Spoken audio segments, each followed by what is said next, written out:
Bienvenido amigos al Tren Económico. Que no se les vaya el tren, gente, ¿cómo andan? Bueno, felicidades para todos, feliz año, feliz Navidad que pasada. Estamos haciendo el último Tren Económico del año, seguramente. Ya el próximo va a ser el año que viene. Nada, quería comentarles que estuve viendo, estoy un poco indignado, les digo, porque justo hice la entrega anterior, la que les hablé del papel de la política monetaria, ¿no? La macroeconomía. El efecto de la tasa de interés baja como para propiciar el crédito y generar crecimiento económico. Y escucho la entrevista del presidente y me agarro la cabeza porque Don Fantino. Bueno, me vine acá porque creo que amerita charlarlo con tranquilidad esto.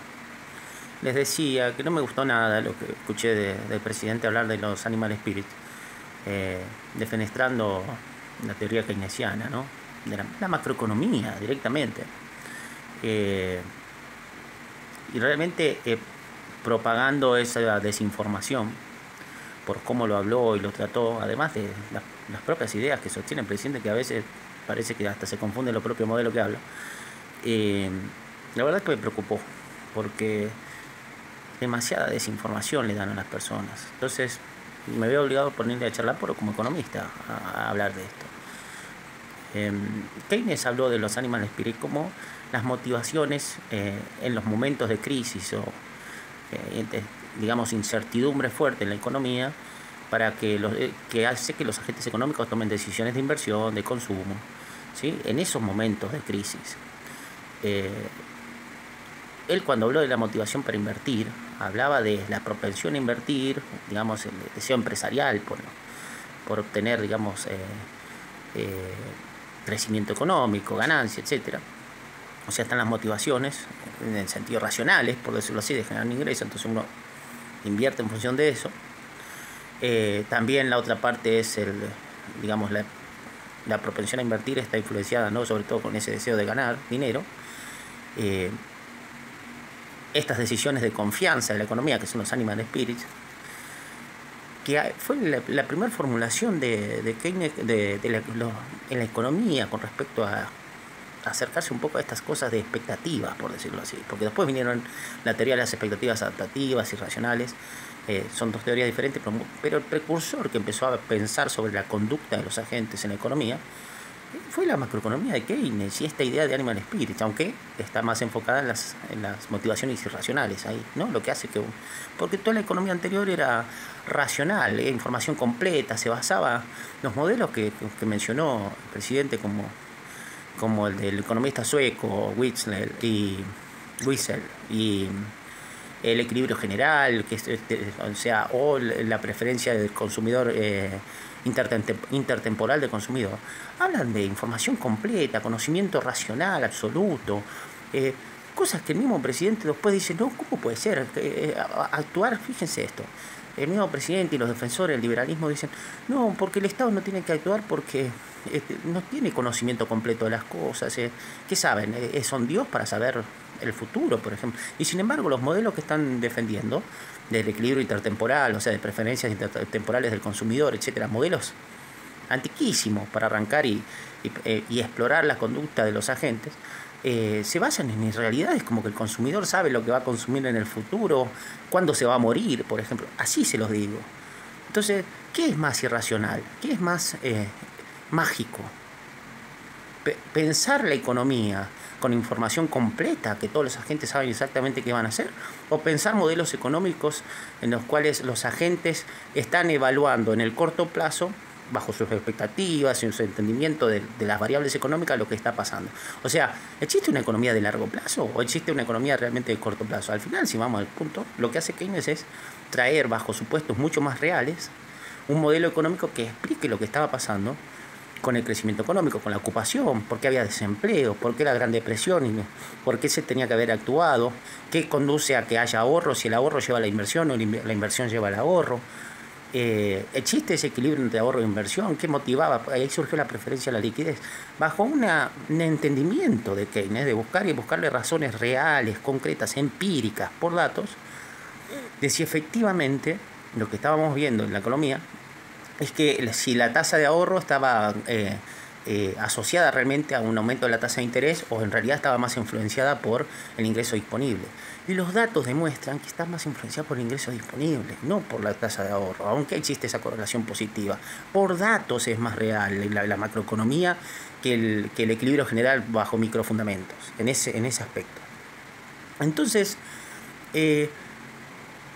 después de haber visto y verlo a Fantino agarrar y festejarle como si fuese, viejo, están hablando sobre teoría económica, sobre gente que le puso cabeza al entendimiento de la realidad.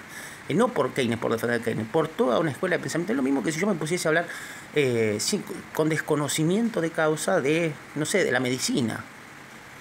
Porque no soy médico, no puedo empezar a decir, no, porque esto es así, así, y cagarme la risa. Es magia, magia. Vamos, muchachos, o sea, como comunicador, si sos periodista, eso es un desastre, amigo, a vos te lo digo. Porque lo que promoviste ahí en ese caso, tenías que haber puesto a alguien que lleve información correcta. ¿Cómo vamos a dejar que se transmita así la información, una bajada de línea, hacerle creer a la gente que la teoría de la ocupación general del dinero, eso fue una magia? Porque esa palabra usaron ahí. Hay un modelo económico hasta ahí mucho más fundamentado en la realidad que es la teoría del equilibrio general, de neoclásica y marginalista. Déjense de joder. Entonces, vamos, en serio se los digo, con todo el cariño del mundo. Está bien que el presidente, bueno, hay que decir, sí, señor presidente, pero mínimo como comunicador, vos, flaco, tenías que haberle dicho, bueno, si usted lo ve así, señor presidente, está bien, pero es su opinión, no creo que otro economista, estás hablando de una disciplina, no podemos escuchar lo que están diciendo ahí. De esa forma, diciendo barbaridades también, barbaridades. No sabía explicar, en un momento quiso defenestrar la curva de Phillips, y diciendo que inflación y desempleo, no supo explicar la relación de que cuando había más inflación había menos desempleo y al revés. Y empezó tiró obvio que la curva de Phillips fue salario, desempleo. Y el tipo tiró al revés, dijo, había salario, cuando hay aumento de salario hay más desempleo.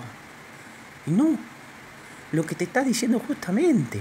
La curva de Phillips es que estaba la relación en que a mayor salario, menor desempleo. Véanlo al video. Que eso era una relación empírica que se veía en las economías, hasta que después, en situaciones, por eso se llegó a pensar, que desde la macroeconomía se llegó a pensar que, bueno, el costo de tener un empleo por debajo de la tasa natural de desempleo era tener mayor inflación, y se las empezaron a comer cuando empezó a aparecer la inflación. Pero simplemente porque el modelo de Keynes no estaba basado estaba realmente basado en cuanto a un stock de capital fijo y una productividad dada. Entonces lo que cambiaba era la cantidad de empleo disponible, ¿sí? La fuerza de trabajo empleada, no el capital, más que nada. Entonces eso era lo que se quería medir ahí, porque había recursos ociosos, lo que yo les dije en otros videos. Entonces se enfoca, por eso se llama teoría de la ocupación, para llevar que la economía se emplee completamente, al empleo completo, ¿sí? A lo que no debería existir, por decirlo así, si nos guiábamos por el equilibrio general, porque el equilibrio general siempre decía que no tenía que haber desempleo más allá de la tasa natural. Y lo que veíamos es que existían crisis. ¿Por qué existían crisis cuando no había oferta monetaria activa? Porque la crisis del 30 fue eso. La crisis del 30 fue eso, señores.